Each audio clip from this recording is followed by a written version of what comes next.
Bonjour, bienvenue à tous. Nous avons un programme vraiment passionnant aujourd'hui, comme vous le savez. D'abord, merci d'être là, hein, comme d'habitude. Donc, nous allons avoir d'abord une conférence du professeur Stéphane Mallat, je vais en dire un tout petit mot. Ensuite, on aura un petit concert avec deux jeunes femmes que vous avez déjà vues. Vous allez voir, ça va être formidable. Et puis, je vous rappelle toujours qu'on a un cocktail à la fin en l'honneur de notre invité, le professeur Stéphane Mallat, qui est un mathématicien de formation, école polytechnique. Je crois que vous avez été professeur à l'École normale supérieure jusqu'à récemment, entré à l'Académie des sciences il y a quelques années, et qui vient d'être nommé professeur Collège de France. Cher Stéphane, j'irai à votre leçon inaugurale, je crois, qui a lieu en janvier, non? C'était l'année dernière?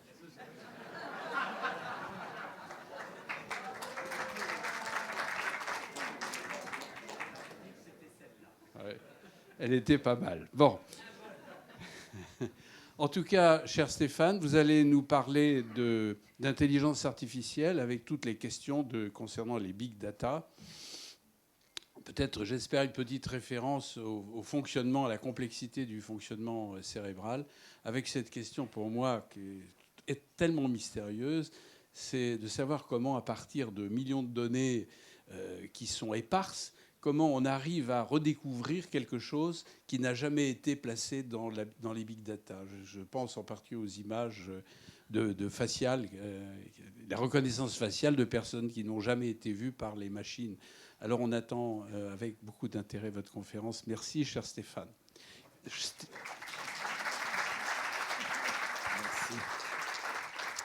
Merci beaucoup, merci pour l'invitation. Donc effectivement, ce que je vais essayer de faire aujourd'hui, c'est vous donner un panorama des idées derrière ces mots d'intelligence artificielle et peut-être aussi de vous donner une idée de qu'est-ce que ça veut dire de faire des maths dans ce domaine, sans être technique. Et puis tout ce monde qu'on appelle effectivement l'analyse de données, l'apprentissage, etc. Donc ça va être le sous-jacent. Et je vais commencer par l'intelligence artificielle qui est née, comme vous le savez, dans les années 50. Mais dans les années 50, l'intelligence artificielle, et au cours des 30 années qui ont suivi, était vue très différemment. C'était vu essentiellement comme une forme de traitement des symboles, de traitement logique, pour réussir à résoudre des problèmes comme par exemple les jeux d'échecs, être capable de développer des stratégies efficaces pour jouer aux échecs avec des structures que sont les machines de Turing, c'est-à-dire les ordinateurs. Et donc le monde, dans ce cadre-là, est représenté de façon symbolique. La connaissance est représentée par un certain nombre d'assertions logiques que l'on sait être vraies. Et à partir de cette connaissance, on essaye d'en développer de nouvelles avec des formes d'inférence logique. Alors un exemple élémentaire, John aime Marie, Marie vient à la soirée, on peut en déduire que quelqu'un que John aime vient à la soirée. Donc là, ce n'est pas passionnant, mais l'idée, c'est que potentiellement, si au lieu d'avoir deux propositions, vous en avez des milliers, voire des millions, vous allez pouvoir inférer des choses beaucoup plus sophistiquées. Et donc, tout ça est aussi parti ou a été très fortement influencé par l'évolution de la linguistique, avec les grammaires formelles notamment développées par Chomsky. Et puis, on a vu des techniques informatiques se construire à partir de ça, et notamment ce qu'on appelait dans les années 80 des systèmes experts, avec des langages de programmation adaptés, où vous aviez un informaticien qui allait voir un expert pour essayer de définir son monde à travers cet ensemble de propositions. Et puis ensuite, à partir de ces propositions, la machine essayait d'inférer des conséquences, voire par exemple de faire du diagnostic en médecine. Il y a eu des systèmes experts pour faire ça. Alors en fait, on s'est retrouvé devant un échec partiel de ce type d'approche, qui pourtant semblait très naturelle, parce que c'est très difficile de représenter la complexité du monde avec des assertions logiques.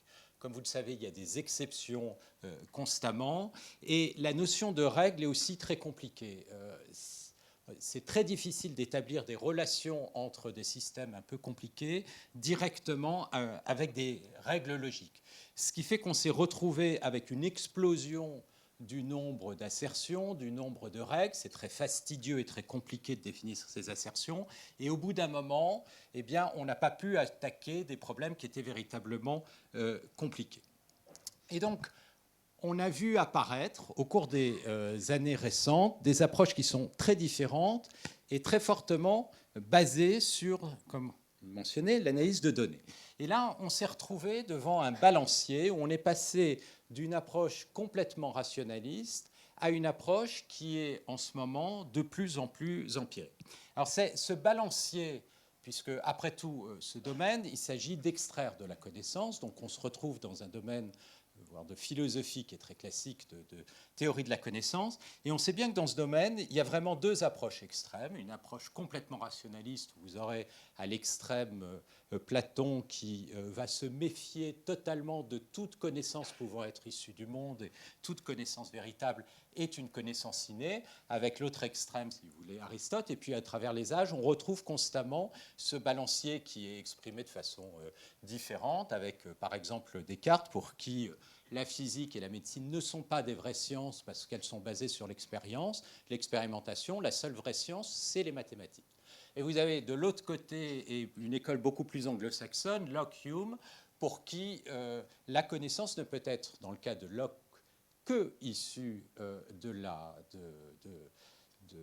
de l'expérience, et même la notion de causalité pour Hume n'est simplement qu'une succession dans le temps d'événements, et on ne pourra jamais définir ce qui est véritablement causal ou non causal. Et puis, dans ce débat, vous avez au milieu Kant qui va plutôt s'intéresser au sujet connaissance, plutôt que d'essayer de définir la connaissance de façon intrinsèque, c'est qu'est-ce que ça veut dire que connaître. Et d'une certaine manière, c'est plutôt ce point de vue qu'on retrouve maintenant en sciences. Il y a eu un renouveau de l'intelligence artificielle avec la réintroduction finalement de ce principe empirique, c'est-à-dire au lieu d'apprendre à partir de la logique de connaissances insérées a priori, à partir de données. Et c'est là qu'est apparu l'apprentissage statistique qui va être au centre de cette conférence. Alors, d'un point de vue mathématique, on a complètement changé de branche. Ce dont j'ai parlé jusqu'à maintenant, c'était essentiellement de la logique. Et ce que vous allez voir, c'est que quand on passe dans ce domaine de l'apprentissage statistique, on va essentiellement passer à la géométrie, c'est-à-dire que la connaissance est issue finalement de mise en relation, d'analogie, beaucoup plus que de logique. Et donc, on va se retrouver sur des problèmes de géométrie qui sont beaucoup plus difficiles. Et il y a des interfaces qui, du coup, sont apparues avec toutes les autres sciences, en particulier avec la physique, parce que vous verrez que les problèmes qui sont derrière sont essentiellement le même type de problème qu'on rencontre en physique. Et bien sûr, l'apparition des réseaux de neurones qui a véritablement révolutionné le domaine, qui ont des interfaces très proches, et j'en toucherai quelques mots, bien sûr, avec la neurophysiologie, qui a été une source d'inspiration de ces réseaux de neurones artificiels. Alors, l'apprentissage empirique, donc ça, c'est tout ce domaine qu'on appelle les sciences des données, donc dont le but est d'une certaine manière, naïvement, de dire extraire de la connaissance des données, mais on verra que ce n'est pas vrai. On n'extrait pas de la connaissance de données, il y a besoin d'a priori. Et la grande nouveauté, pourquoi cette explosion au cours des 15 dernières années ? Eh bien, elle est essentiellement technologique, c'est-à-dire ça a été l'augmentation de la vitesse des ordinateurs, l'augmentation considérable des capacités de mémoire et bien sûr l'acquisition de masses de données à travers toutes sortes de capteurs. Mais il y a eu aussi des transformations très profondes au niveau algorithmique qui posent maintenant des questions mathématiques qui sont très intéressantes. Alors, les domaines, ils sont extraordinairement divers. Les données, qu'est-ce que ça peut être ? Ça peut être un enregistrement de paroles ou de musique à partir duquel vous voudriez faire de la reconnaissance. Ça peut être du texte. Ça peut être une image où vous voudriez localiser, reconnaître des personnes. Ça peut être un damier de jeu de Go à partir duquel vous voulez établir des stratégies pour poser votre pierre. Ou ça peut être un environnement beaucoup plus compliqué, comme une voiture autonome qui a des radars, des lidars, des caméras, des micros, et toute cette information est intégrée pour optimiser la trajectoire de la voiture et évidemment éviter les obstacles. Et bien sûr, un domaine fondamental d'application, c'est la médecine, que ce soit pour faire du diagnostic, que ce soit potentiellement pour faire de la médecine prédictive. Il y a beaucoup, beaucoup d'applications potentielles et il y en a qu'on aimerait ne pas voir se développer, notamment concernant la surveillance de la vie privée, etc. Donc tout ça sont des facettes complètement différentes de ce domaine. Alors, quel est le point commun de tous ces problèmes quand on va de l'audio, l'image, texte, jusqu'à la physique, où vous voyez sur la droite, et je vous donnerai un exemple, des molécules, des atomes qui forment des molécules en physique. Quel est le point commun ? Le point commun, c'est que ces données représentent un nombre gigantesque de variables. Si vous prenez par exemple un son de parole, vous allez avoir de l'ordre d'1 million d'échantillons, donc de nombres par seconde, pour pouvoir représenter l'onde physique et entendre le son. Une image, comme vous le savez, c'est typiquement sur votre téléphone ou votre caméra plusieurs millions de pixels. Un texte, ce sera aussi de l'ordre de plusieurs millions de lettres dans un livre. Si vous prenez un réseau social et les données sur un réseau social, comme par exemple celui de Facebook, qui représente plusieurs 2 milliards d'utilisateurs, c'est des données considérables. Et alors pourquoi la physique est très importante ? Parce que jusqu'à maintenant, la physique, ça a été la science de la grande dimension. Si vous prenez quelques grammes, par exemple, de carbone, vous allez avoir de l'ordre de 10 puissance 24, c'est-à-dire des trilliards de trilliards de trilliards d'atomes qui s'organisent, donc des nombres de variables absolument considérables. Et c'est ça qui va définir la grande difficulté et bien sûr, la richesse du domaine.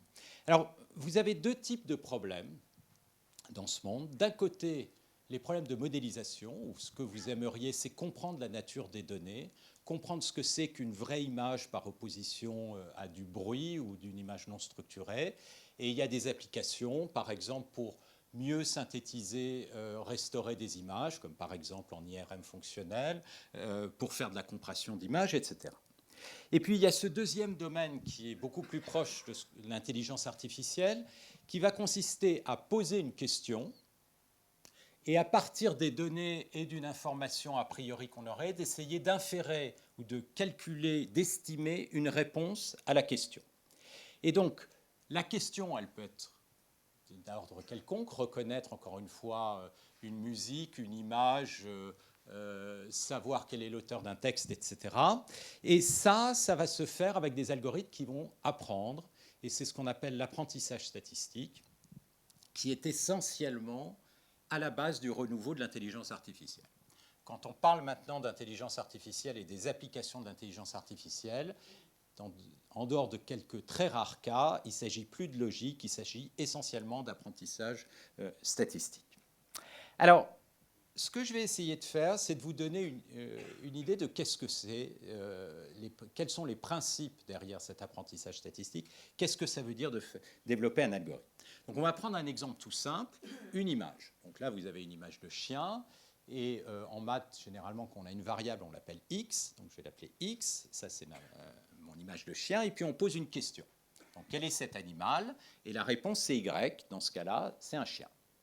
Et alors ce qu'on aimerait, c'est avoir un algorithme qui prend X en entrée, c'est-à-dire l'image, et qui est capable de reconnaître que c'est un chien. Donc qui est capable de donner une réponse qui, on l'espère, est aussi proche que possible, voire exactement la bonne, c'est-à-dire, dans ce cas-là, un chien. Alors comment est-ce qu'on développe un tel algorithme et quelle est la spécificité de l'apprentissage ? Alors, qu'est-ce que c'est qu'un algorithme ? Un algorithme, c'est une séquence d'instructions qui vont être exécutées par un ordinateur. La spécificité de l'apprentissage, c'est que cet algorithme va lui-même inclure un très très grand nombre de paramètres qui ne vont pas être fixés à l'avance. Et ces paramètres, on va les fixer à partir d'exemples de données.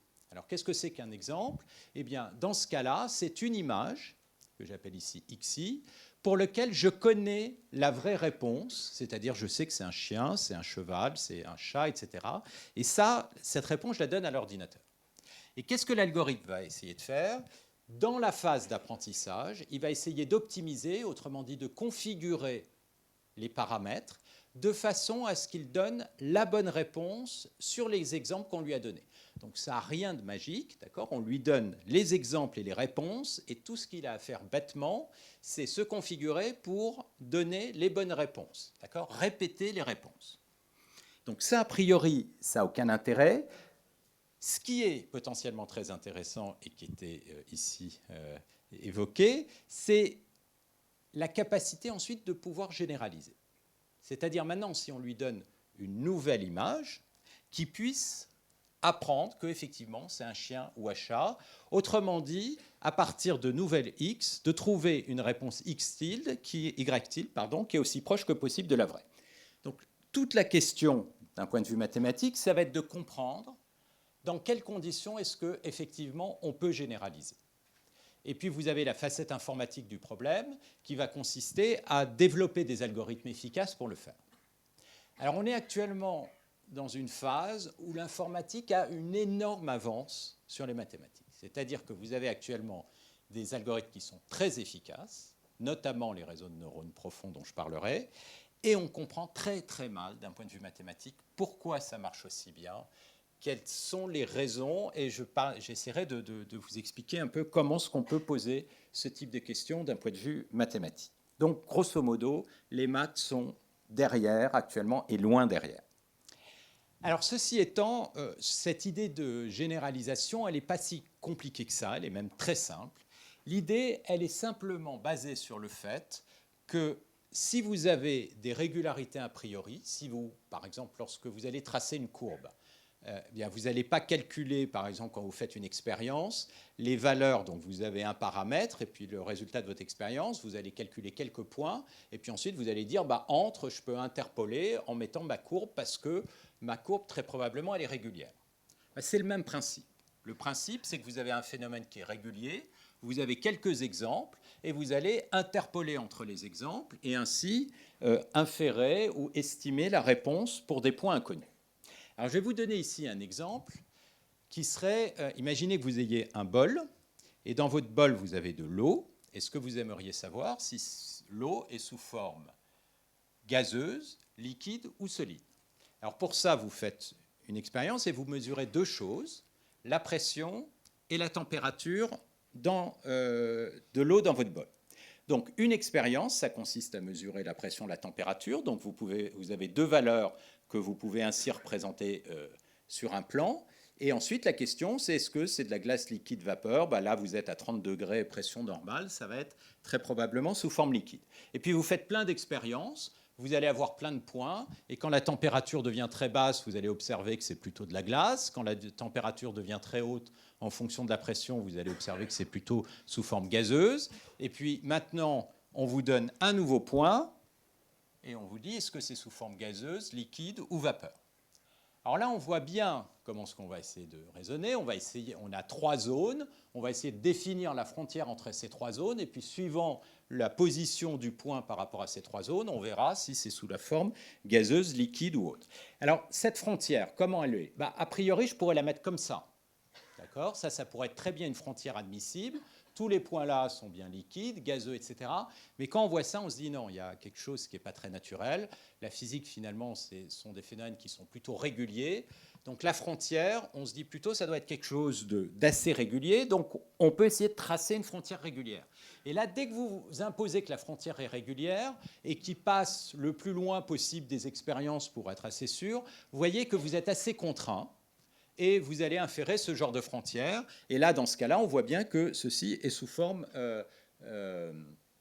donc liquide. Et donc, l'hypothèse sous-jacente, et là, disons que vous avez votre vraie frontière, qui a été très importante pour que ça marche, c'est qu'en sous-jacent, il y avait un phénomène régulier pour pouvoir interpoler à partir des exemples. Ensuite, d'un point de vue algorithmique, comment on peut faire? Il y a un algorithme tout simple qui consiste à regarder le plus proche voisin. Vous prenez votre point, puis vous regardez l'expérience qui était la plus proche. L'expérience la plus proche était sous forme liquide, donc vous dites, OK, il y a toutes les chances pour que ce soit du liquide. Et ça revient en quelque sorte à tracer une frontière, comme ceci, entre les points régulière, par morceaux, qui va être définie par cet algorithme. Donc là, vous voyez, ce n'est pas très compliqué. Ce n'est pas très compliqué, et pourtant, si c'est un problème horriblement compliqué. Alors pourquoi le problème est horriblement compliqué? Parce que vous n'allez pas avoir deux variables, température, pression dans mon exemple, mais vous en allez avoir des millions. Et quand on passe de deux variables à des millions, le problème n'a absolument plus rien à voir. Et c'est ça que j'ai essayé de vous expliquer. Donc encore une fois, là, mon expérience, c'est l'observation de X. Donc par exemple, une image, j'ai mis parmi pixels 1 million de variables qui sont la valeur de l'image en un point. Donc 0, c'est noir, 1, c'est blanc, d'accord ? Donc chacune de ces variables sont notées ici, de 1 à, disons, 1 million, qui vous donnent les niveaux de gris de votre image. Alors je peux faire exactement comme ce que j'ai fait pour l'expérience de l'eau. Je peux représenter X par ses coordonnées, d'accord ? Sauf que là, je n'ai pas 2 coordonnées, j'en ai 1 million, donc c'est un peu compliqué à représenter. Donc du coup, je vous les représente simplement avec 3. On met X. Et ensuite, on regarde les différentes images. Alors, pardon, on pose une question. Alors la question, c'est la même. Quel est l'animal, chien ou chat ? Donc je vous donne des exemples. Ça, c'est des exemples de chats, d'accord ? Et vous voyez, les images peuvent être extraordinairement diverses. Chaque image, c'est un point. Deuxième image, troisième image. Et maintenant, je vous donne des exemples de chiens. Et chaque exemple, c'est un point. Et vous voyez, ces images, elles ne se ressemblent pas, au sens où si les valeurs des pixels ne sont pas du tout les mêmes. Et donc, vos points, ils sont répartis d'une façon très compliquée dans cet espace. Ils sont, a priori, tous très loin de votre exemple. C'est-à-dire que vous n'avez quasiment aucun espoir que vous ayez dans votre base de données un chien qui ait exactement le même background que celui qui est ici. Et ça se voit très vite. Imaginez que vous vouliez vous assurer qu'à côté de X, il y ait un exemple à une distance, disons, 1/10. Combien d'exemples il vous faudrait pour être sûr que vous ayez un exemple à une distance 1/10 ? Imaginez que vous soyez en 3 dimensions. Si vous mettez le nombre de points à une distance 1/10 en 3 dimensions, combien de points il vous faudra ? Ce sera 10 fois 10 fois 10, c'est-à-dire 1000. En dimension d, c'est-à-dire nombre de variables, chaque fois que vous bougez d'un dixième, il vous faut un nouveau point. Le nombre de points qu'il faudra, c'est 10 fois 10 fois 10, d fois 10 à la puissance d. 10 à la puissance 80, c'est le nombre d'atomes dans l'univers. Or là, d, ça ne va pas être 80, ça va être 1 million. Donc c'est sans espoir de couvrir l'espace. Cet espace est absolument énorme. Vos exemples, c'est comme des étoiles dans le ciel, ils sont totalement isolés et ils ne se parlent absolument pas les uns des autres. Et donc, on voit bien que ça va du coup être très très compliqué de comprendre comment interpoler. Et comme vos points sont très très loin les uns des autres, pour pouvoir effectivement interpoler, trouver la courbe entre les deux, il faut que la courbe que vous calculiez soit très très très régulière. Et tout le problème, d'un point de vue mathématique, ça va être de comprendre quelle est la nature de cette régularité qui permet effectivement de généraliser en grande dimension quand on a des problèmes aussi compliqués que cela, ou que de la physique quantique, ou que de la reconnaissance de parole, etc. Alors, il y a une première approche pour essayer d'attaquer ce genre de problème, consiste à dire, bon, d'accord, mon image, il y a 1 million de paramètres, mais si ça se trouve, je n'ai pas vraiment besoin d'1 million de paramètres pour décrire l'image, et peut-être que je peux construire une représentation parcimonieuse qui permet de réduire le nombre de paramètres de l'image. Donc l'idée, c'est de dire, OK, si je prends une image, si je prends un point, il est gris, le voisin, il est très probablement gris, le voisin aussi, donc ce n'est pas la peine de coder chacun des points les uns après les autres, on va utiliser en quelque sorte la redondance interne de l'image. Alors comment on fait ça en mathématiques ? En mathématiques, on fait ce qu'on appelle un changement de variable. C'est-à-dire on essaye de trouver une nouvelle façon de représenter l'information, telle que dans cette nouvelle représentation, pratiquement tout soit égal à 0, sauf quelques points qui vous disent qu'il y a quelque chose qui se passe dans l'image, par exemple le long des contours de l'image. D'accord ? Donc là, du coup, tout le problème, c'est de trouver ce type de représentation en espérant qu'à la sortie, finalement, on ait beaucoup moins de variables et donc que le problème soit beaucoup plus facile. Alors ça, c'est quelque chose qui a été beaucoup fait depuis les années 40, qui s'est beaucoup développé, notamment à travers cette idée de multi-échelle dans la recherche en maths et dans les applications dans les années 80. L'idée est la suivante. Si vous voulez simplifier un problème, la première chose à faire, c'est de séparer les échelles. Pourquoi ? On le voit bien en physique. On peut travailler à des échelles qui sont de Langström. Les phénomènes physiques sont de l'ordre de la physique quantique. Et on n'est pas forcé de comprendre les phénomènes cosmologiques pour travailler au niveau de la physique quantique. Et puis, vous avez l'échelle de la physique des molécules, qu'on appellera une nouvelle discipline, la chimie. Vous avez plutôt l'échelle macroscopique de la biologie. Vous avez l'échelle des géosciences, de l'astrophysique, de la cosmologie. Et à chaque fois, les problèmes se posent de façon différente et en partie partiellement indépendante. Et donc séparer ces échelles, c'est un mécanisme très utile pour analyser des données complexes. Alors quel est le rapport avec des images ? Dans les images, vous avez des toutes petites structures, des structures moyennes, des très grandes structures comme ce bateau. Et essayer de séparer ces structures peut permettre d'avoir des représentations parcimonieuses. Alors en apparence, ça n'a rien à voir avec le cerveau et je vous montrerai pourtant que si. Comment est-ce qu'on fait ça en maths ? Dans les années 80, on a réalisé qu'en fait, la façon efficace de faire ça, c'est de représenter l'information, l'image, avec des petites ondes. Une petite onde qu'on appelle une ondelette à une échelle très fine, ça vous donne des variations de l'information à très fine échelle. À une échelle un peu plus grande, ça va vous donner les variations, disons, des plus grandes structures. Et aux grandes échelles, vous allez voir apparaître les structures un peu plus grandes. Et on peut définir une transformation qui prend ceci et le transforme en variation à différentes échelles, qui essentiellement va vous donner des contours aux différentes échelles et obtenir une représentation très parcimonieuse. Et c'est ça qu'on obtient avec ce qu'on appelle des bases d'ondelettes qui ont été développées à l'époque. Alors, comment on fait ça ? Je vous montre ce schéma parce qu'on va le retrouver dans les réseaux de neurones. On prend une image, on extrait les composantes, une résolution plus grossière, puis les détails, puis à nouveau une transformation et les détails, et on fait comme ceci une cascade de transformations progressives qu'on va retrouver, vous allez voir, dans des réseaux de neurones. Et ce qui est au cœur de tout ça, c'est ces petites ondelettes qui permettent de faire ces calculs. Alors, qu'est-ce qu'on a fait de ce genre de choses ? Ça, c'était dans les années 90. À partir de ce genre de choses, puisqu'on est capable de représenter maintenant l'information de façon parcimonieuse, la plupart de vos valeurs sont zéro, on peut comprimer l'image, et à partir de ce genre de choses, effectivement, il y a des nouveaux standards de compression. À l'époque, c'était important, parce que les disques durs n'étaient pas aussi gros, de faire de la compression, et c'est des choses que vous utilisez d'ailleurs tous les jours. JPEG 2000, c'est basé sur ce genre d'outils. Le problème, c'est qu'on est passé d'1 million de variables, qu'on a réduit peut-être par un facteur 100, et il en reste de 10 000 à 100 000. Alors je vous ai dit, quand D est plus grand que 100, on est foutu.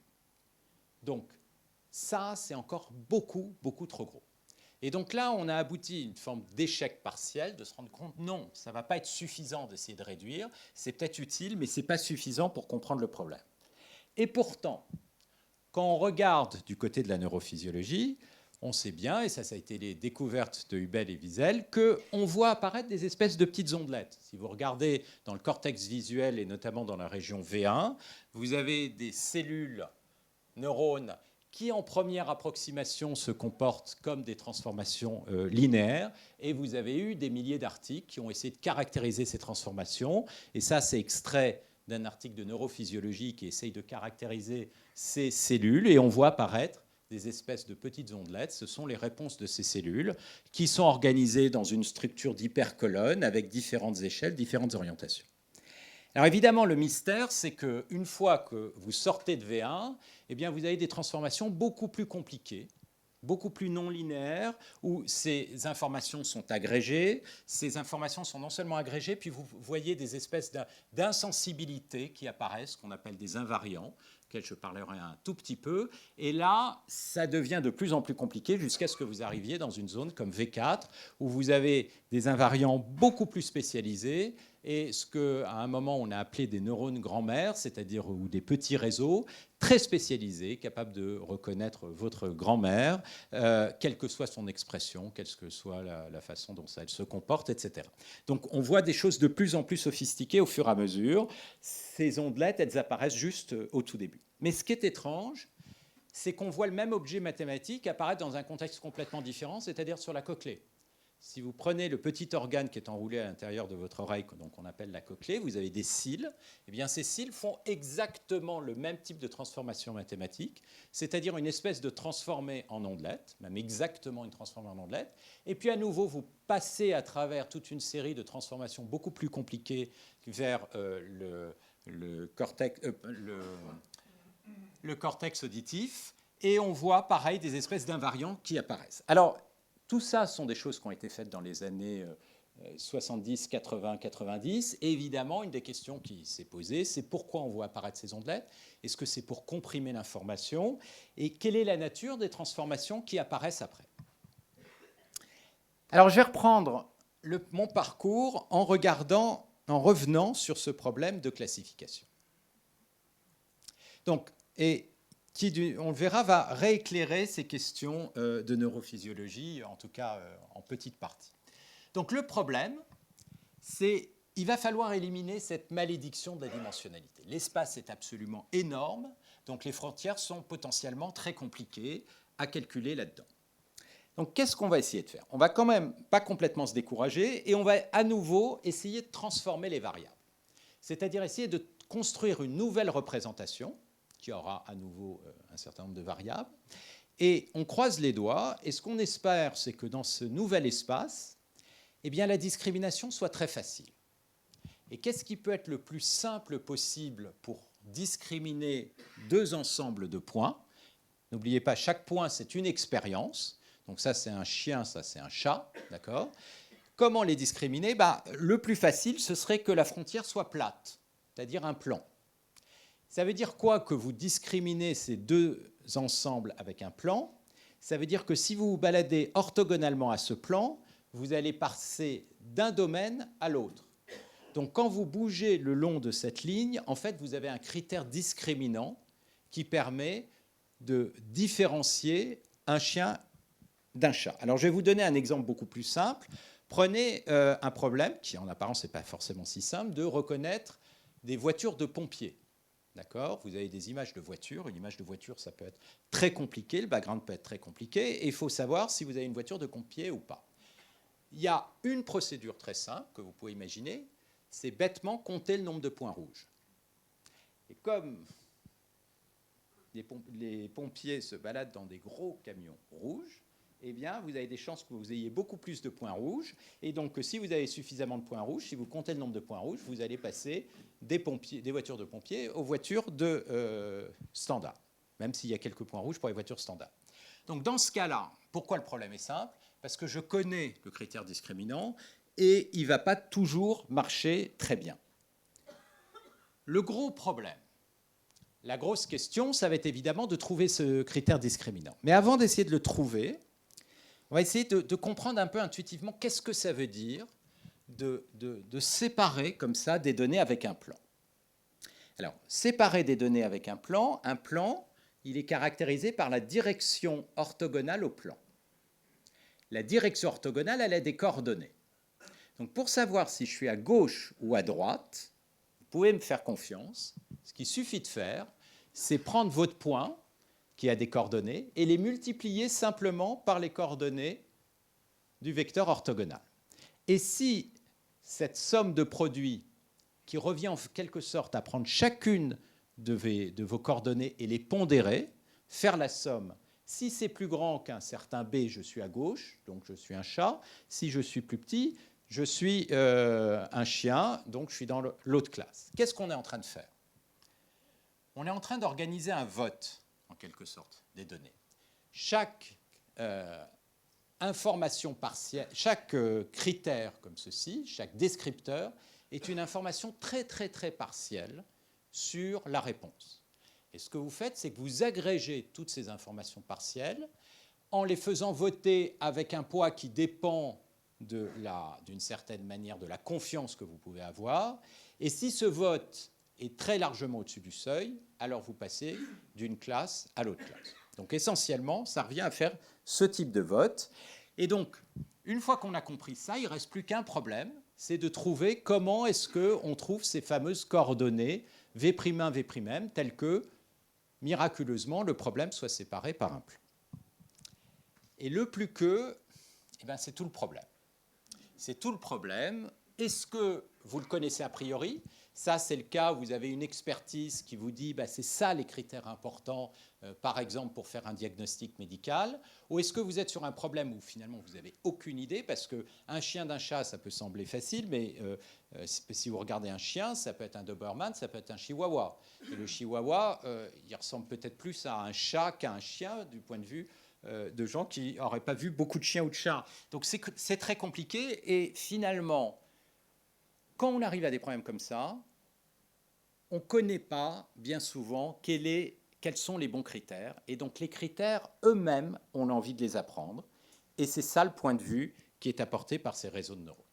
Alors les réseaux de neurones, là aussi, ce n'est pas très nouveau. Les premières idées datent des années 50 et étaient inspirées par la biologie, notamment les cellules de la grenouille, à partir duquel on a fait les premiers modèles d'un neurone artificiel très simple. Qu'est-ce que fait un neurone? Un neurone artificiel, il prend en entrée des données, d'accord, c'est les différentes variables de votre donnée, il va les multiplier comme je l'ai montré précédemment avec des poids.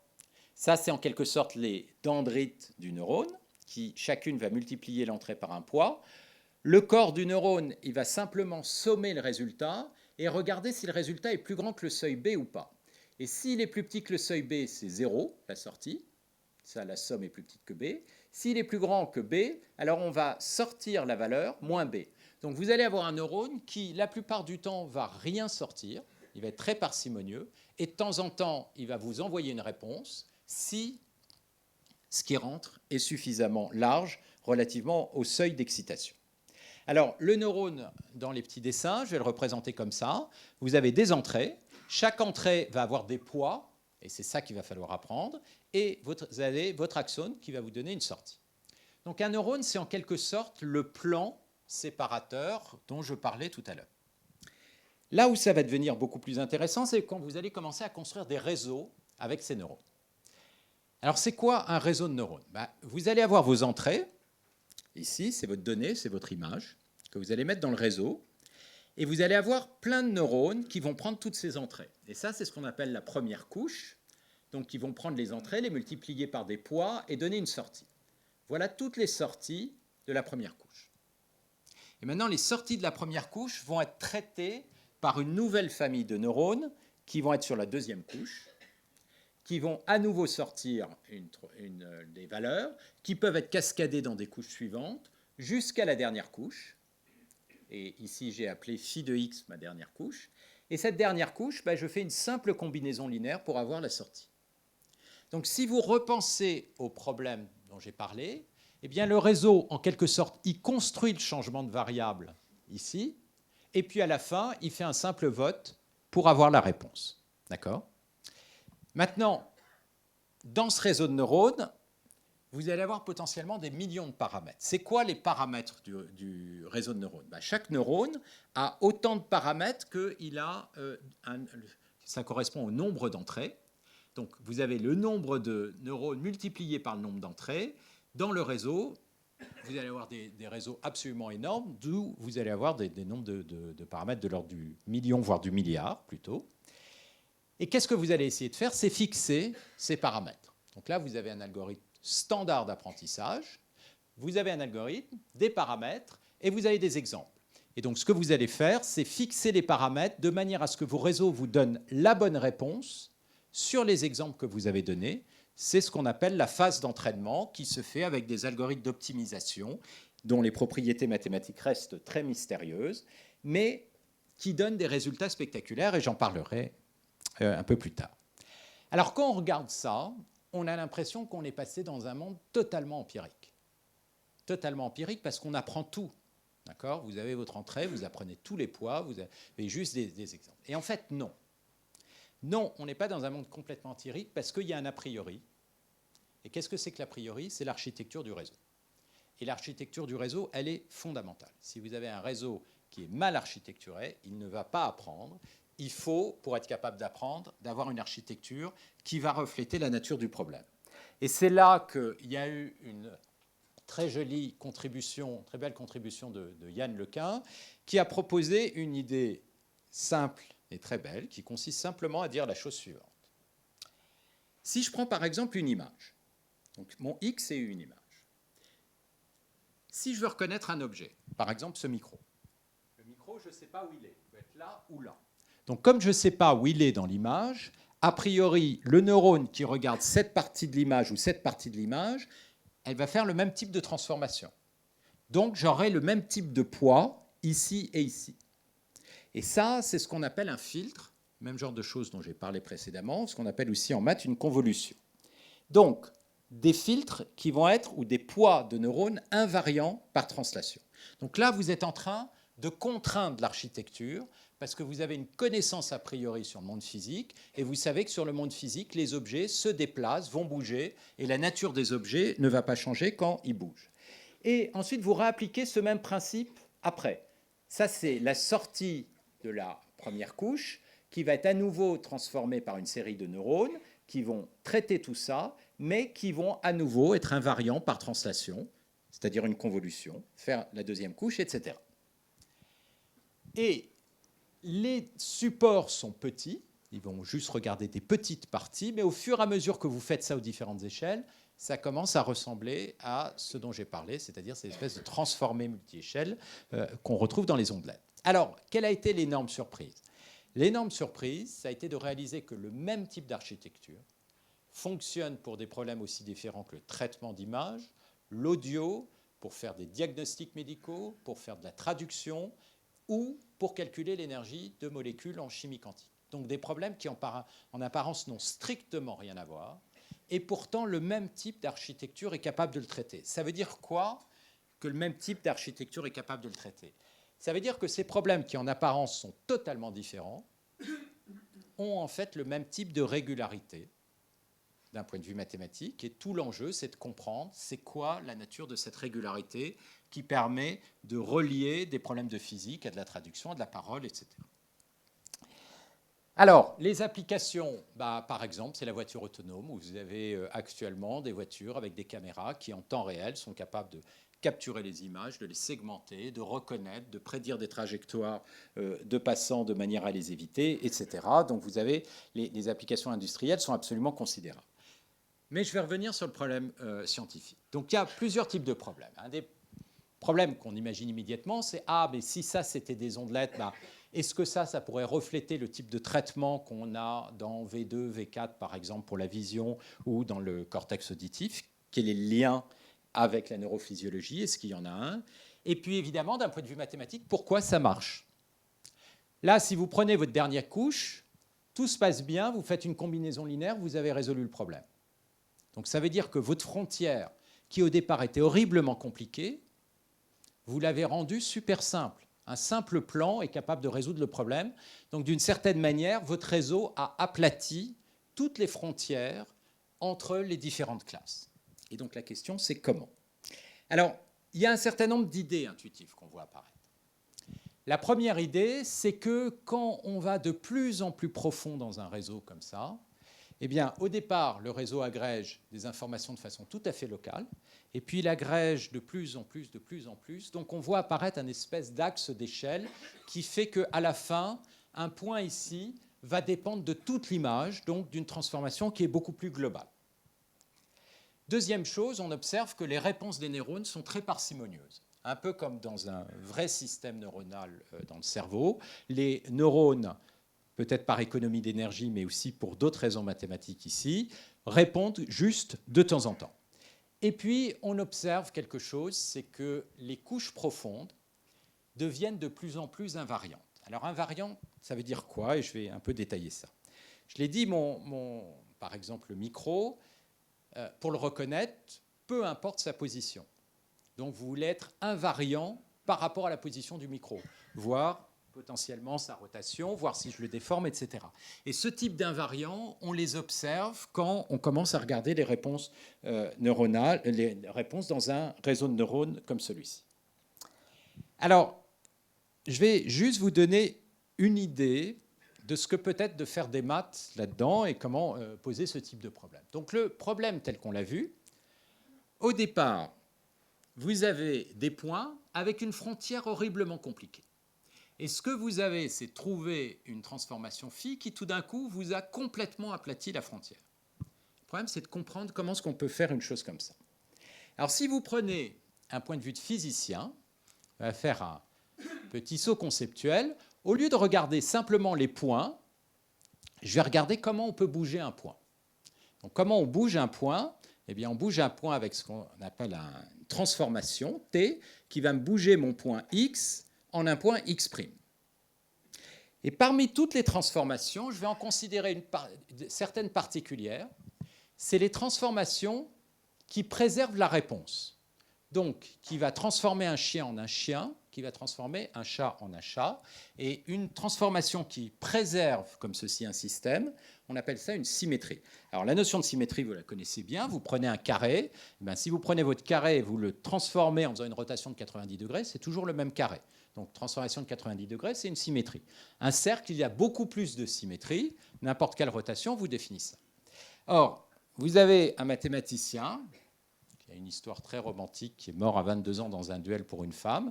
Et juste avant sa mort, 22 ans, Galois a écrit son testament, et dans son testament, il y a toute la théorie des groupes, la théorie des symétries, qu'il n'a évidemment pas du tout développée pour ça, qu'il a développée pour résoudre des équations du 5e degré. Et ça, d'une certaine manière, c'est un peu la beauté des maths, c'est que si vous regardez le problème, la résolution des équations du 5e degré, fondamentalement, c'est le même type de problème. En quel sens? L'idée de Galois, ça a été de dire, pour montrer qu'on ne peut pas calculer les équations des solutions, au lieu d'essayer de les calculer, je vais supposer que j'ai une solution et je vais essayer de voir quel type de transformation transforme une solution en une autre solution. Et en analysant ces transformations, donc les symétries, il a pu montrer qu'effectivement, on ne pouvait pas calculer avec des radicaux les solutions du 5e degré. Donc ça, c'est l'aparté pour Galois. La question, c'est donc si vous avez des symétries, le problème, en fait, pour avoir une frontière plane, ça consiste simplement à transformer les symétries en des transports plans. Donc de simplement régulariser, linéariser les symétries. Donc ça peut être une manière, vous voyez, de prendre un problème et de le transposer complètement d'un point de vue abstrait, de se rendre compte que le problème devient très générique. Alors c'est quoi une symétrie pour des images? Imaginez par exemple que vous voulez reconnaître des chiffres. Un 3, vous le translatez, je l'ai déjà dit, c'est toujours un 3. Donc une translation, c'est une symétrie. Mais si vous prenez votre 3 et vous le déformez un peu, c'est toujours un 3.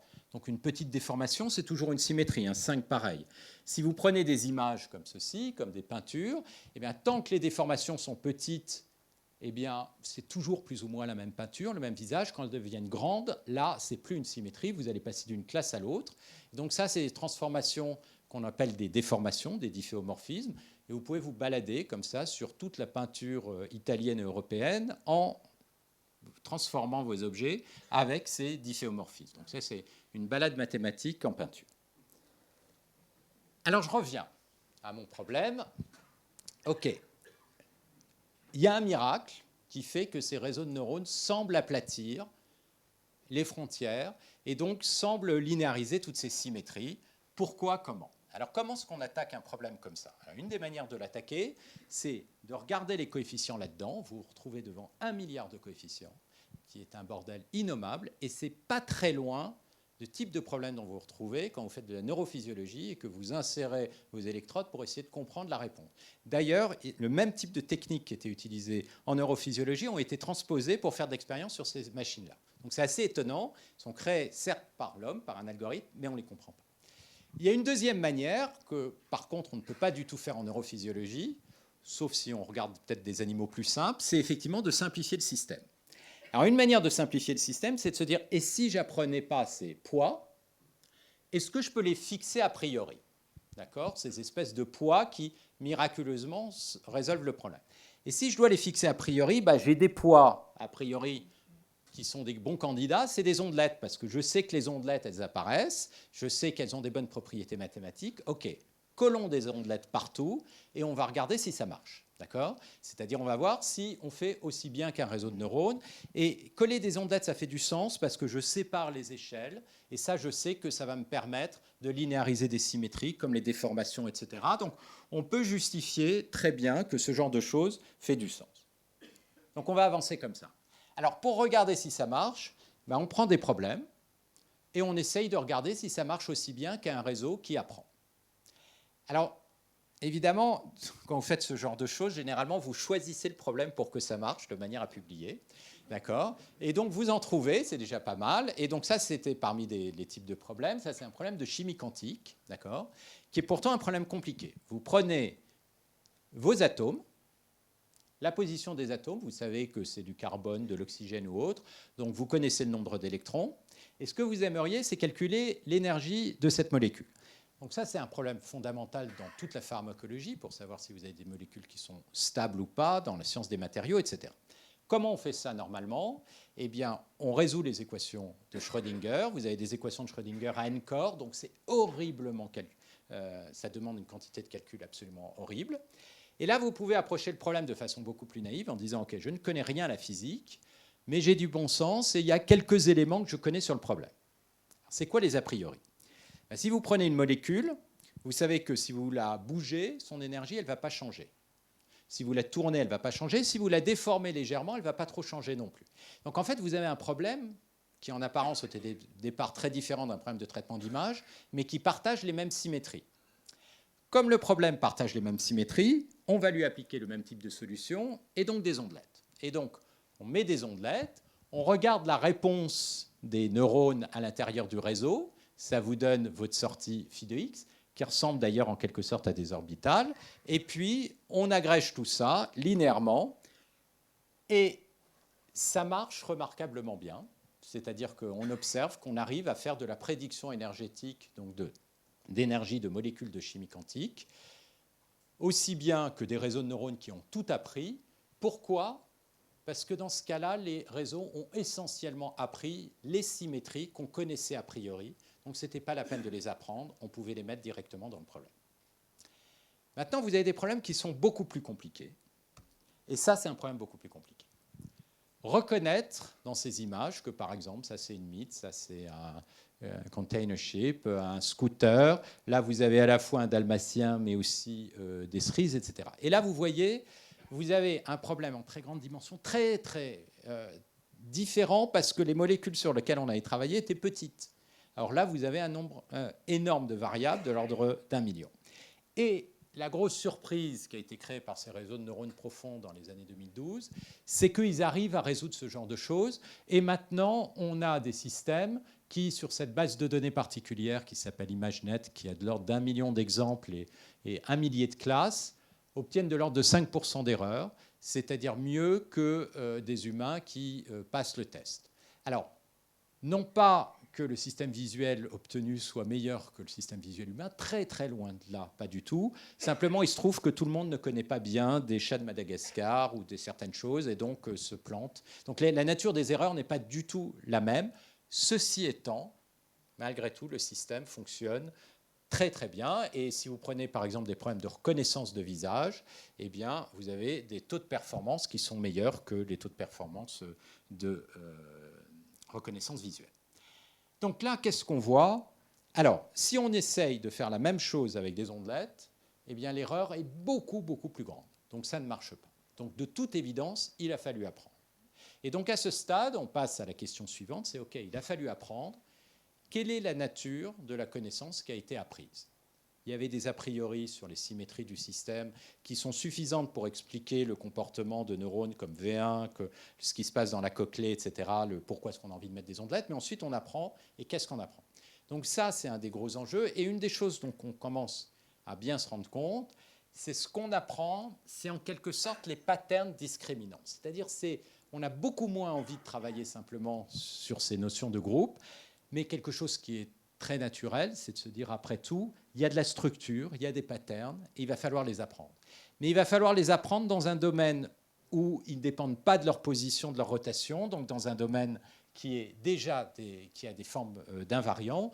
Et là, donc ça, c'est des choses qu'on peut commencer à formaliser mathématiquement et que nombre de groupes ont fait. Et là, vous voyez apparaître ces notions de dictionnaire, d'apprentissage, et notamment la notion de mémoire. C'est-à-dire que quelque part, il va commencer à falloir stocker des informations spécifiques sur les données, mais génériques, c'est-à-dire qui permettent de généraliser. Et donc, c'est là qu'on voit apparaître ces notions de mémoire associative, de neurones grand-mère au sens où vous avez des structures qui sont complètement spécialisées et qui reflète certaines composantes qui ont été observées dans les données, etc. Et ça, c'est des orientations de recherche qu'il y a actuellement. Alors, je voudrais finir en faisant une boucle sur cette histoire de logique, pour simplement dire non, la logique, elle n'est pas perdue et elle reste malgré tout importante. On se rend compte que pour l'application de ce genre de système, eh bien, on a très souvent besoin d'explications. Alors, les exemples spectaculaires qui sont apparus notamment aux États-Unis, ça a été lors de l'utilisation de ce genre de système pour définir des indices de prédiction de récidive de prisonniers sortant de prison. Et la grosse difficulté de l'utilisation de ce genre d'indice, c'est quand vous donnez un indice comme ça qui a été calculé par un réseau de neurones ou un système d'apprentissage, pour le jury, ce n'est pas forcément facile d'aller à l'encontre de l'indice. Et donc, le jury a tendance à suivre beaucoup plus ces informations qu'on aimerait. Tel point qu'on s'est retrouvé dans des situations avec, en apparence, des réponses qui étaient très surprenantes. Et donc, évidemment, vous avez un droit de recours qui a été exercé par les prisonniers à qui on a interdit de sortir. Et donc, le jury s'est retourné vers la société qui avait mis en place ce système en disant « Pourquoi ?» Et la réponse, c'est « J'ai 1 milliard de variables que j'ai appris qui m'ont dit qu'il ne fallait pas qu'ils sortent. » C'est-à-dire qu'il n'y a aucune interprétation du pourquoi, parce qu'on ne comprend pas mathématiquement ce qui s'est passé, on ne comprend pas les structures, on sait simplement que globalement, le réseau a voté contre, ce qui n'est ni une réponse légale, ni une réponse satisfaisante. Donc la question, c'est est-ce qu'on peut construire une explication ? Cette question, elle est difficile parce que si vous prenez des phénomènes très complexes, comme par exemple, est-ce qu'il y aura une tornade au-dessus de l'Australie dans un mois ? Il n'y a pas une réponse simple, oui, non, parce que petit 1, petit 2, petit 3. Ce sont des trilliards et des trilliards de variables, de molécules, de phénomènes, de courants d'océan, etc., qui vont interagir, qui vont faire que la tornade va se former ou ne va pas se former. Donc tous les problèmes n'ont pas une explication simple. Et le danger de construire une explication simple sur un problème complexe, ça peut être tout simplement que vous racontez une histoire qui n'a rien à voir avec la nature véritable de la raison de la décision. Et ça, c'est un jeu que notre conscience fait très régulièrement.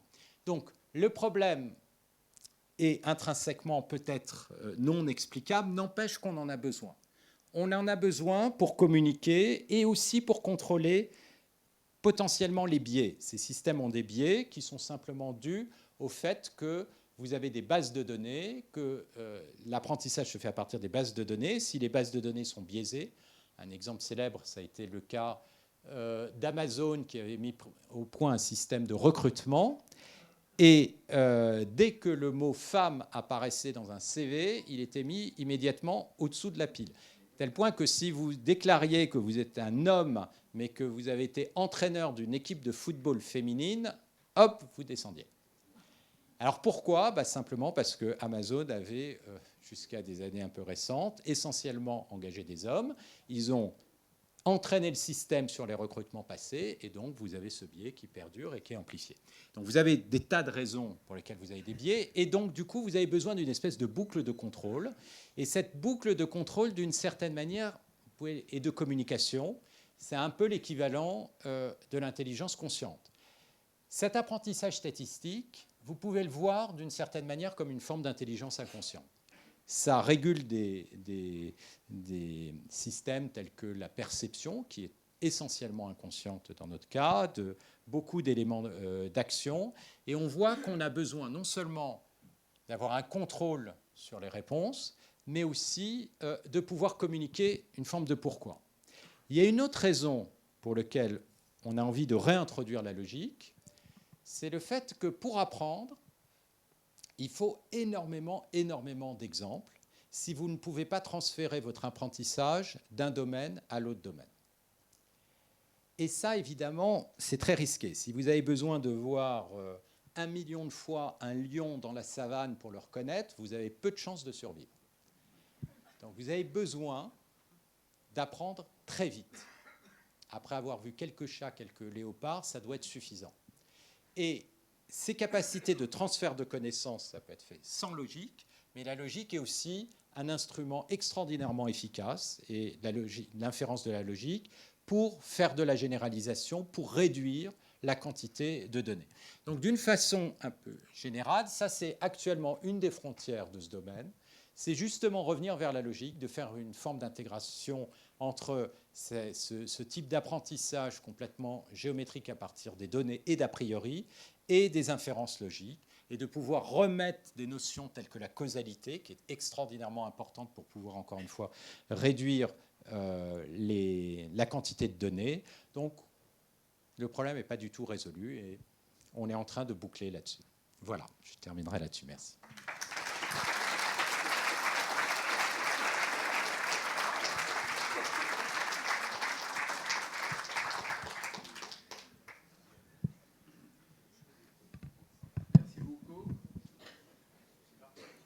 Oui, tu veux. Merci beaucoup. Je pense que vous avez apprécié la clarté, même si certains mots sont un peu obscurs pour certains d'entre nous, mais vraiment, on a vraiment une overview de l'ensemble qui est vraiment, je trouve, excellente. Merci beaucoup, Stéphane. Il reste maintenant la possibilité de poser des questions. Est-ce que vous voulez poser des questions? Alors, ceux qui ont compris posent des questions. Ah non, ça. Ceux qui n'ont pas compris. Madame.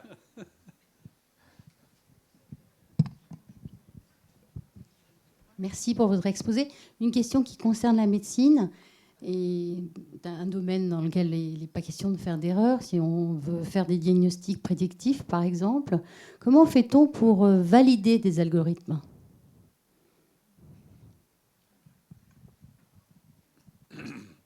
La réponse risque d'être vague. Non, celle-là, elle va être précise. L'esprit de contradiction, en fait, c'est une question très importante.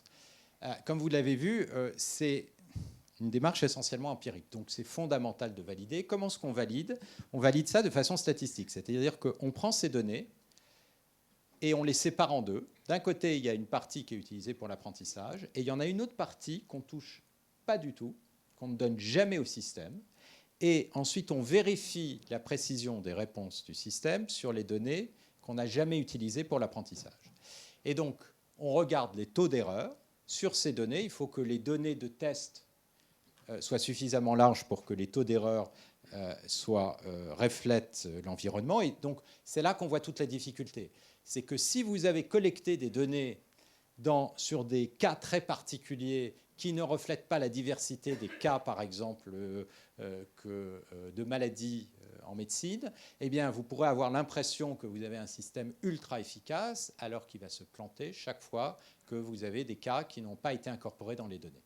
Donc, la méthodologie, elle est d'une certaine manière simple. Ce qui est très compliqué, c'est d'être capable d'avoir de données qui reflètent l'ensemble des variabilités potentielles du problème auquel on est confronté.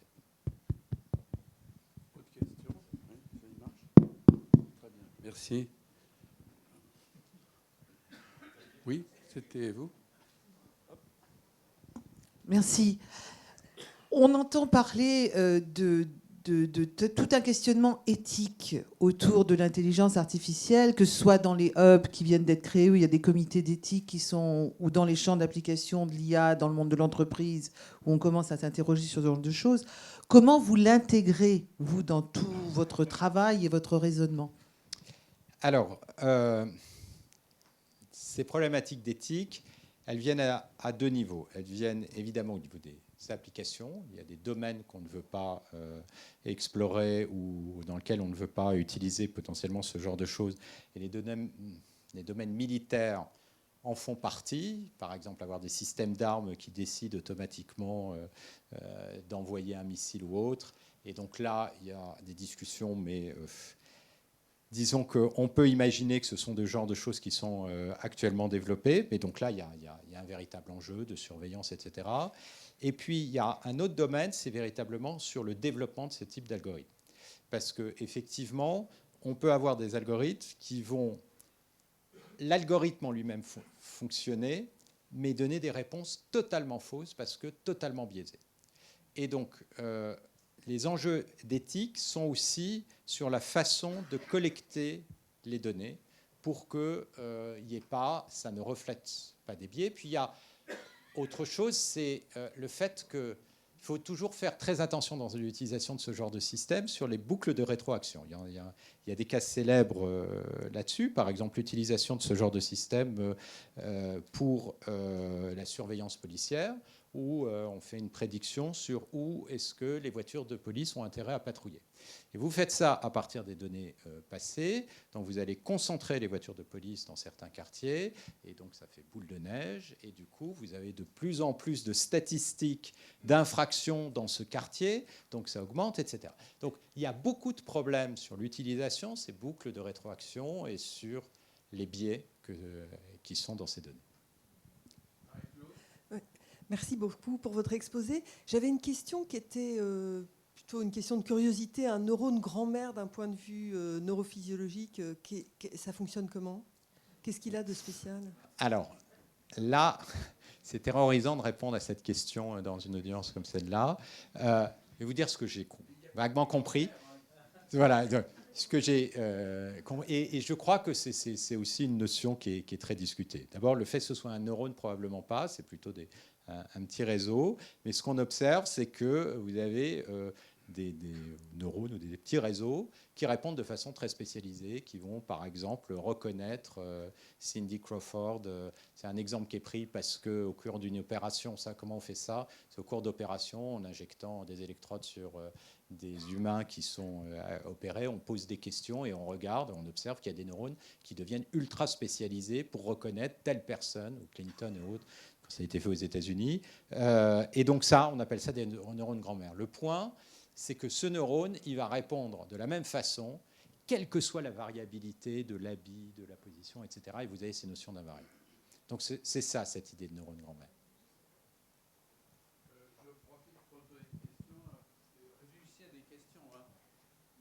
C'est probablement naïf, mais dans l'idée que moi j'ai des ordinateurs, ce sont des systèmes en série 0,1, 0,1. Dans les neurones, alors outre le fait que c'est compliqué, c'est pas, mais ce ne sont pas. Il y a des circuits qui sont en série, mais il y en a qui sont en parallèle. Et il y a des circuits récurrents, il y a des collatérales, etc. Comment est-ce que on peut combiner ces deux approches qui me paraissent incompatibles? Alors, pour l'implémenter dans des ordinateurs... Alors là, vous observez, tous les réseaux de neurones dont j'ai parlé, c'est ce qu'on appelle des réseaux de neurones feed-forward, c'est-à-dire l'information se propage et ressort. Il n'y a pas de boucle de rétroaction. Ceci étant, il y a aussi ce qu'on appelle maintenant des réseaux récurrents, où vous avez, un peu comme dans le cerveau, beaucoup de boucles de rétroaction, comme vous le mentionnez. Le problème, ce n'est pas tellement le 0 et 1. Parce qu'il y a un certain nombre de... Pour implémenter ça de façon... À la fin, quand vous implémentez ça sur un ordinateur, ce sera des réseaux des 0 et des 1. Donc vous pouvez toujours coder les coefficients sous cette forme. Mais vous avez raison, il y a une différence qui est fondamentale avec les ordinateurs. Je la situerai pas là, plutôt sur le fait que la mémoire n'est pas séparée du reste du calcul. Quand vous avez un ordinateur, vous avez d'un côté les machines de Turing, vous avez les mémoires, et puis vous avez les instructions, les programmes, et puis le programme va aller chercher la mémoire, la ramène et traite. Là, pas du tout. Les poids des réseaux, eh bien, à la fois, ils implémentent les fonctions et la mémoire est intégrée à l'intérieur. Donc vous avez une espèce d'intégration. C'est pour ça que les propriétés de la mémoire sont beaucoup, beaucoup plus compliquées. On a beaucoup plus de mal à définir la notion même de mémoire. On voit apparaître ces notions, malgré tout, de mémoire associative, etc. Et là où vous avez aussi complètement raison, c'est qu'il y a un côté totalement parallèle qui rend l'analyse beaucoup plus compliquée. Donc ce sont des archives. Mais ceci étant... Vous pouvez voir ça, moi j'ai tendance à le voir maintenant, comme des espèces de nouvelles générations d'ordinateurs, au sens où on programme l'ordinateur, ces réseaux de neurones, en fixant les poids, tout comme vous pouvez programmer un ordinateur en mettant des séquences d'instructions. Simplement, la programmation est beaucoup moins structurée. Et alors le problème, quand vous avez des programmes qui ne sont pas structurés, c'est que vous introduisez des bugs. Ça, c'est bien connu, c'est pour ça qu'il y a l'évolution des langages. Et probablement un des grands enjeux, c'est de comprendre pour pouvoir structurer, pour pouvoir éviter les bugs qui sont assez cruciaux si c'est le cas de la médecine ou des voitures autonomes. Merci. Oui. On a un petit peu de temps, et puis allez-y. Merci beaucoup. Encore merci pour cet exposé. Si on extrapole un peu à 10-20 ans, avec la vision d'ordinateurs 100 fois, 1000 fois plus puissants qu'aujourd'hui, etc., jusqu'où, à votre avis, pourra aller l'apprentissage par la machine? Quel sera le facteur limitant? Est-ce que ça sera les mathématiques qui seront limitantes ou autre chose? Alors les maths sont clairement, ça je vais le prendre par la réponse la plus facile, sont absolument pas limitantes. Les gens, 90% des gens n'utilisent absolument pas de maths pour développer ce genre de choses. Ils ont des outils algorithmiques, ils ont une connaissance très fine des choses, mais comme je disais, les maths sont très loin derrière. Pire que ça, les matheux vous disaient, ça ne marchera jamais, on perd son temps à travailler là-dedans. Donc le facteur limitant, ce n'est pas les maths. Je pense que les maths sont utiles pour comprendre, et notamment pour les problèmes éthiques de stabilité, de robustesse, mais pas pour avancer. La question que vous posez, très difficile d'y répondre. En fait, les points bloquants, ils tombent les uns après, par rapport à des performances qui ressembleraient à des performances humaines auxquelles on n'est pas du tout actuellement. Ceci étant, les points bloquants, ils tombent les uns après les autres. Pour moi, finalement, la vision, l'audition, la perception, c'était un point déjà inatteignable avant une centaine d'années. Je vous aurais dit ça il y a 15 ans. Et ça a été beaucoup plus vite, beaucoup plus vite, à tel point qu'on commence à arriver à des performances qui sont vraiment similaires. Donc ensuite, on a dit oui, mais ces systèmes apprennent avec beaucoup trop d'exemples. Donc du coup, vous avez une communauté de recherche absolument énorme. Il faut voir qu'il y a des capitaux considérables là-dessus, puisque les enjeux économiques sont énormes. Donc vous avez des grandes entreprises, notamment les GAFA, qui investissent de façon massive. Google a par exemple 2000 chercheurs sur ce domaine, ce qui est comparable à l'ensemble de tous les chercheurs en Europe qui travaillent sur ce domaine. D'accord ? Donc c'est vraiment beaucoup de la recherche est faite en milieu industriel et rapide. Et on voit tomber si bien que c'est très dur de répondre. Et j'ai plutôt tendance à penser qu'il n'y a pas de raison que ce type de machine ne dépense pas dans la plupart des domaines spécialisés les capacités humaines. Donc toute la problématique, il faut la prendre à l'inverse, c'est comment gérer ça, comment s'assurer qu'on n'est pas en train de construire des Frankenstein, etc. Il y a des problèmes éthiques, il y a des problèmes de stabilité, de robustesse, de contrôle, etc. Mais je le verrais plutôt comme ça. Ceci étant, ces questions, elles sont toujours extraordinairement angoissantes quand on les pose à la... Je voudrais juste vous prendre un exemple en comparaison, parce que c'est très compliqué de prévoir l'impact de ce genre de choses à 30-40 ans. Et un exemple que j'aime bien, c'est le cas du nucléaire. Si vous imaginez en 1945 discuter avec un ami sur le futur de l'Europe, dans les 30 ans qui viennent, l'Europe va disparaître parce que sur les 2000 dernières années, tous les 30 ans, il y avait une guerre massive. Donc il n'y a aucune raison pour que ça change. Et 30 ans après, on était toujours là. Donc ça veut dire que le système s'adapte. Et moi, ce que je pense qui est fondamental sur des problèmes comme ça, c'est développer la capacité d'adaptation à la technologie, donc notamment que les citoyens, tout le monde comprenne les enjeux pour que ça bouge dans la bonne direction. Mais je compterais plus là-dessus plutôt que sur le fait qu'on peut se reposer, ces machines, elles ne sont pas si intelligentes que ça, elles resteront bêtes. Ça, je pense que c'est risqué, c'est pareil. À propos de ces risques, donc, vous avez dit donc 5% des images sont pas 5% des images sont pas bien reconnues, mais imaginons qu'un jour c'est 0,05%. Mais apparemment les hackers peuvent jouer avec les images. L'exemple extraordinaire de le signe stop, où ils ont mis quelques petits rectangles et ça devient un signe de passer à 45 vitesses. Donc la voiture autonome, au lieu d'arrêter, mais apparemment, on peut faire ça d'une manière consciente et volontaire par les hackers. Tout à fait. Donc, ce que vous avez, c'est ça, ce dont vous parlez, c'est donc ce qu'on appelle des exemples d'adversaires, c'est-à-dire vous prenez votre image et vous faites une petite transformation qui fait qu'une image de chien devient tout d'un coup traitée comme une image d'autruche, alors que visuellement, vous regardez l'image, il n'y a aucune différence, sauf un tout petit détail. Et ce petit détail a été considérablement amplifié. Donc, ça, ce sont des problèmes fondamentaux de ce genre de technologie, d'instabilité. C'est pour ça qu'il y a besoin aussi de faire des maths sur ce genre de choses. C'est de contrôler la robustesse. Vous avez un avion, un 747 dont le système de contrôle a ce genre d'instabilité, vous ne rentrez pas dedans. Bon, bah, c'est pareil là, ce sont des problèmes. Donc, tant que c'est utilisé pour des applications non critiques comme reconnaître des chiens, des chats, ou qu'on admet des taux d'erreur parce que finalement on n'est pas tellement meilleur, nous, humains, ça peut fonctionner, mais ça fait partie des problèmes qu'il va falloir être capable de résoudre. Oui, autre question, oui. Moi, je pose la question de savoir, vous avez présenté des modèles où on a besoin de beaucoup d'exemples pour apprendre les modèles. En médecine en particulier, on se retrouve avec des cohortes de patients qui sont en général assez faibles, donc peu de patients pour apprendre les modèles. Et comment gérer cette situation? Alors, quand on a peu d'exemples, généralement, on ne veut pas du tout utiliser ce genre de technique. Et je vous remercie de poser cette question parce qu'on peut avoir l'impression à la fin de l'histoire que l'apprentissage statistique, ce ne sont que des réseaux de neurones. La réponse, c'est non. Actuellement, c'est des choses qui marchent très bien quand on a des problèmes très complexes et beaucoup de données. Quand on a peu de données, ce n'est pas du tout ce qu'il faut faire. Alors, il faut utiliser des algorithmes de nature très différente qui vont permettre de s'adapter au fait, voire des tests statistiques tout à fait classiques qui vont permettre de s'adapter. Alors, il y a des cas où on peut quand même les utiliser si vous avez des problèmes très similaires avec beaucoup de données sur lesquelles vous pouvez vous entraîner. Je vais vous donner un exemple. Par exemple, vous avez besoin d'avoir un système de reconnaissance de défauts sur une machine-outil, de production de machine-outil. Vous n'avez pas des tas d'images et des tas de défauts.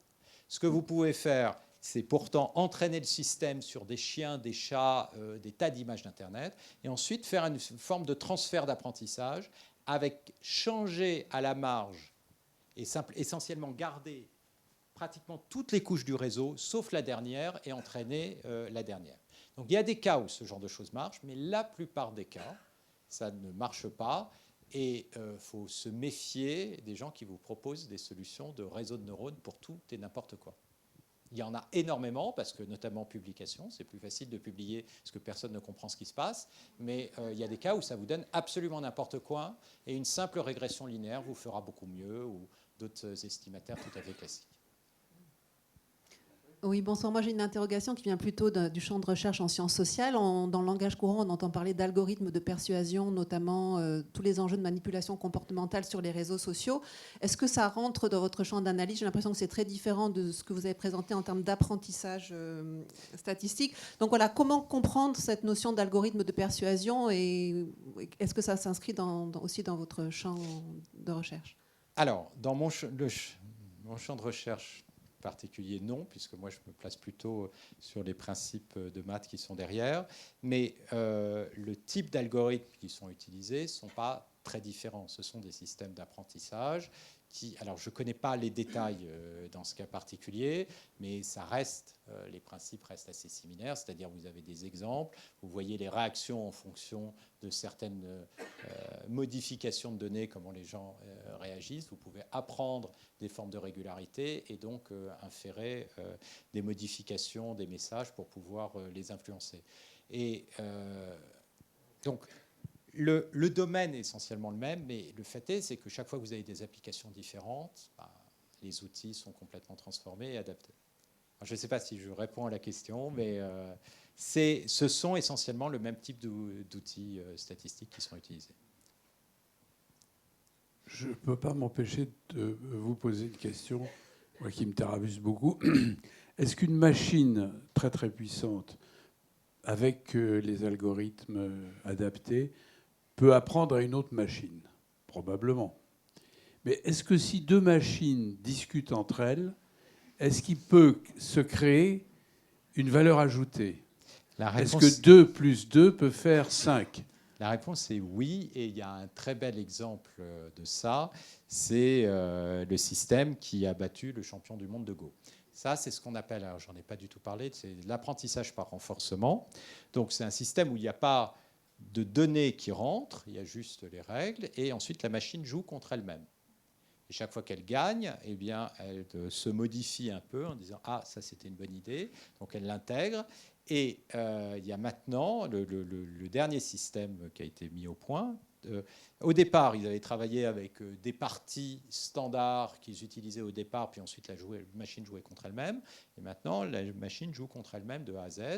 Et pour les échecs, c'est pareil, et apprend très vite. Donc, vous pouvez avoir des systèmes comme ça, donc c'est deux machines ou une machine et elle-même.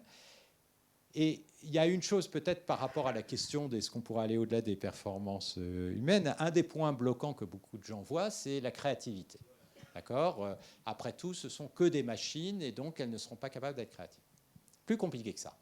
Pourquoi ? Parce que en fait, ces systèmes fonctionnent avec de l'aléa. D'accord ? Vous avez de l'aléa et qui est généré et donc elles vont réagir un peu aléatoirement et explorer le monde de façon un peu aléatoire. Si bien qu'elles peuvent découvrir des choses totalement nouvelles et donc en certains sens avoir une forme de créativité. Dans le cas des échecs, ça a été très spectaculaire parce que des stratégies complètement nouvelles d'échecs ont vu le jour, notamment des stratégies de sacrifice beaucoup, beaucoup plus poussées que ce que les joueurs n'avaient jamais fait jusqu'à maintenant. Et donc, oui, si on pense à même la nature de notre créativité, il y a aussi cette composante d'aléas, de rencontres, de phénomènes qui fait qu'on transforme. Cette composante, on la voit sous une certaine forme dans ces machines. Il y a des questions. Hein. Peut-être une dernière question, parce qu'on a le petit concert, puis on posera de toute façon des questions à Stéphane Malapré. Oui, peut-être une question dans la continuité de celle qui vient d'être posée sur la limite et peut-être la singularité, ce qu'on appelle la singularité, quand cette intelligence artificielle deviendrait aussi intelligente que celle de l'homme.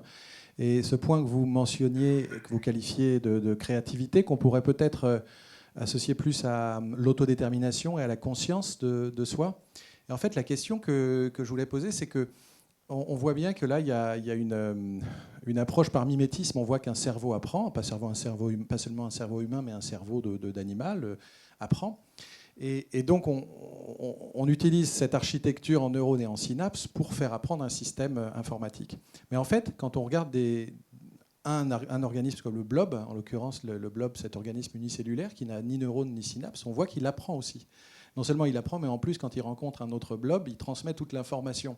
Donc ma question est la suivante. Est-ce que vous pensez que cette approche assez mécanistique, finalement, de l'apprentissage n'a pas des limites intrinsèques à penser qu'apprentissage égale forcément réseau architecturé de cette manière? Ah oui, complètement. Je pense que c'est très clair. Il n'y a aucune raison que les systèmes d'apprentissage correspondent forcément à des réseaux de neurones. D'ailleurs, il y a plein d'algorithmes qui ne fonctionnent pas du tout comme ça. Mais ce petit exemple que vous prenez fait penser finalement... Alors ça, c'était les idées de la cybernétique de Wiener, c'est de dire... Comment est-ce qu'on peut apprendre ? On peut apprendre avec un simple système de boucle fermée, quelque chose de très très simple, qui peut créer des comportements en apparence très intelligents, et donc et qui ne fonctionne pas du tout comme ça. Donc, quoique la notion de boucle sur des réseaux, c'est comme ce qui existe. Mais ce que je veux dire, c'est que vous avez complètement raison. Là, j'expose ces réseaux de neurones parce que c'est eux qui actuellement obtiennent des résultats spectaculaires. Il y a quand même des liens avec la neurophysiologie. C'est une question de savoir si on peut avoir des architectures totalement différentes qui sont capables de reproduire des choses sur des problèmes de très grande dimension. Mais a priori, oui, il n'y a pas de raison. Et sur des problèmes plus simples, il y a plein d'autres solutions. Mais probablement sur les problèmes compliqués aussi. Hein. Ça n'a rien de générique. Si, il y a la généricité de la solution. Ça semble donner des solutions génériques à beaucoup de problèmes, mais il peut y avoir d'autres solutions. Merci. Je rappelle d'ailleurs que, pour aller dans le sens de votre question, que l'autre moitié du cerveau, ce n'est pas des neurones. Et ce sont des cellules un peu comme celles que vous connaissez, qu'on commence à identifier, les cellules gliales. Cher Stéphane, vraiment, je crois qu'il faut vous applaudir formidablement bien.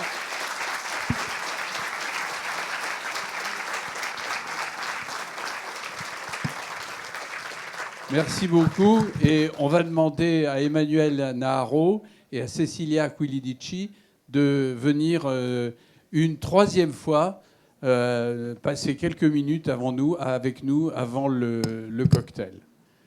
Venez, on vous attend.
comme ce qui va suivre. Traviata est inspiré de la magnifique Dame aux camélias d'Alexandre Dumas fils. Oui, bon, bah ça va, on sait, c'est la vie de Marie Duplessis. On n'est pas sur Arte, hein. Et puis là, dans Traviata, c'est Violetta. Donc, dans le premier extrait que nous allons vous interpréter, Violetta vient de tomber amoureuse d'Alfredo, qui vient de lui déclarer un amour vrai et sincère. Et bien qu'effrayée, elle en est profondément touchée. Et bah pour ce que ça va lui rapporter à la pauvre chérie, déjà qu'elle est mourante, elle aurait mieux fait de rester libre. Dans le deuxième extrait, Violetta vient de recevoir une lettre de son amant et de son père qui viennent la voir. Mais il est trop tard. Elle meurt.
bien de savoir avec quoi.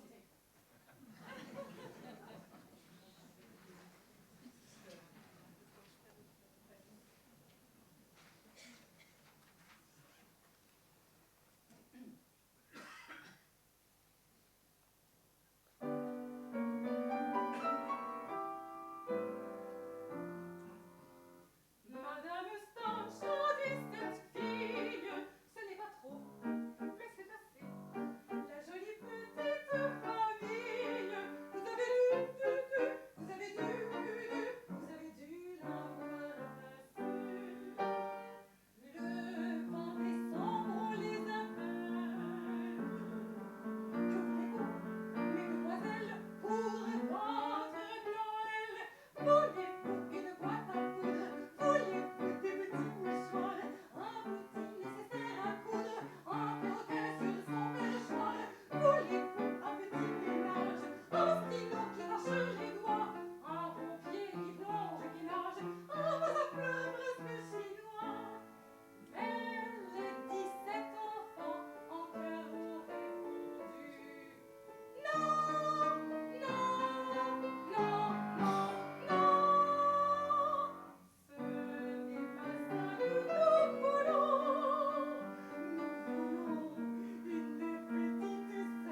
Merci beaucoup.